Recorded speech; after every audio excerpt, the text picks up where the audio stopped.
ఈ వీడియోలో మనం వర్గ సమీకరణ శూన్యాలు లేదా కారణాంకాలు మరియు గుణకాల మధ్య సంబంధం గురించి తెలుసుకోబోతున్నాం. అయితే ఈ సంబంధాన్ని మనం రెండు భాగాలలో తెలుసుకోబోతున్నాం. దీనిని మనం మొదటి భాగంగా అభివర్ణిస్తున్నాం. ఇంగ్లీష్లో relation between coefficients and roots of a quadratic equation part 1గా మనం చెప్పవచ్చు. ax² ప్లస్ m -3x అనే వర్గ సమీకరణం రెండు వేరువేరు శూన్యాలు కలిగి ఉంది. శూన్యాల మొత్తం 4/7 అయినా ఏ విలువ కనుగొనుము. మనకు ఒక వర్గ సమీకరణం ఇచ్చారు. ఆ వర్గ సమీకరణం కలిగి ఉన్న శూన్యాల మొత్తం అంటే రెండు శూన్యాలను కూడినట్లయితే 4/7 అవుతుంది అని ఇచ్చారు దత్తాంశం ప్రకారం. అయితే ఏ విలువ ఇచ్చిన వర్గ సమీకరణంలో ఏ విలువ మనం కనుక్కోవాల్సి ఉంది. సమాధానం ముందుగా ప్రామాణిక వర్గ సమీకరణం ఎలా ఉంటుందో చూడండి. ఇదే కదా ప్రామాణిక వర్గ సమీకరణ రూపం, ax² plus bx plus c. తెలుసు కదా సమీకరణానికి బహుపదికి ఉన్న తేడా ఏమిటి? బహుపదిని మనం 0కి సమానం చేస్తే దానిని మనం సమీకరణంగా చెప్పవచ్చు. అయితే ఇలా ఒక వర్గ సమీకరణం ఉన్నప్పుడు దానికి శూన్యాలు ఎన్ని ఉంటాయి? వర్గ సమీకరణానికి మీకు తెలుసు కదా, 2 ఉంటాయి. మొదటి శూన్యము ఆల్ఫాగా తీసుకుందాం, రెండవ శూన్యాన్ని బీటాగా తీసుకుందాం. అయితే ఇలా రెండు శూన్యాలు ఉన్నప్పుడు శూన్యాల మొత్తం దేనికి సమానం? -b/a. అంటే మనం x యొక్క గుణకాన్ని x² గుణకంతో భాగించి రుణాత్మకం గుర్తుని జోడించాలి. ఏంటిది? శూన్యాల మొత్తం. అదేవిధంగా శూన్యాల లబ్ధం ఆల్ఫా ఇంటూ బీటా దేనికి సమానం అవుతుంది? c/a. అంటే స్థిరాంకాన్ని మనం x² అంటే ఏమిటి?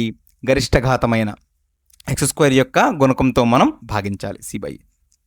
సరళంగా చాలా త్వరగా మనం తెలుసుకుందాం. ఆల్ఫా ప్లస్ బీటా -b/aకి ఎలా సమానం అవుతుందో, అంటే శూన్యాల మొత్తం -b/aకి ఎలా సమానం అవుతుందో చూడండి. ముందుగా మన ప్రామాణిక రూపం తీసుకుందాం వర్గ సమీకరణానికి. ax² plus bx plus c = 0. తెలుసు కదా రెండు శూన్యాలు ఉంటాయని. మొదటి శూన్యం ఆల్ఫాగా తీసుకుందాం, రెండవ శూన్యం బీటాగా తీసుకుందాం. అయితే ఆల్ఫా బీటాలు ఏమిటండి? అసలుగా ఇలా ఉంటాయి. -b ప్లస్ √d/2a ఇది ఆల్ఫా, రెండవది బీటా -b -√d/2a. ఈ రెండు కూడా శూన్యాలు. అయితే ఇక్కడ క్యాపిటల్ D కనిపిస్తుంది కదా, దాని విలువ ఇది b² - 4ac ఇచ్చిన ప్రామాణిక రూపం నుండి. కాబట్టి మొదటి దాన్ని మనం ఎలా చెప్పవచ్చు? ఆల్ఫాగా చెప్పవచ్చు. రెండవ దాన్ని ఎలా చెప్పవచ్చు? బీటాగా చెప్పవచ్చు. అయితే ఈ రెండు శూన్యాల మొత్తం కదా కావాలి. మొత్తము అంటే ఏమిటి? కూడాలి. ఇలా చేసినప్పుడు ఏమవుతుందండి? రెండింటిని కూడినప్పుడు హారం సమానంగా ఉంది కదా, 2a. కాబట్టి ఇలా వస్తుంది -b plus √d plus -b -√d/2a. అంతిమంగా ఏమవుతుంది? √d పోతుంది. ఎందుకని? ఒకటి ప్లస్ రెండవది మైనస్, -2b/-2a. అంతిమంగా -b/a. అంటే శూన్యాల మొత్తం రెండు శూన్యాలను కూడినట్లయితే అది దేనికి సమానం? -b/aకి సమానం. అంటే x గుణకము బై x² గుణకము ముందు రుణాత్మకమైన గుర్తు వస్తుంది. ముందుకు వెళదాం. ఇచ్చిన సమీకరణం ఇప్పుడు తీసుకుందామా? ఇది కదా ఇచ్చిన సమీకరణం. ax² plus m = -3x. మార్చి ఇలా రాయవచ్చా ఈ సమీకరణాన్ని?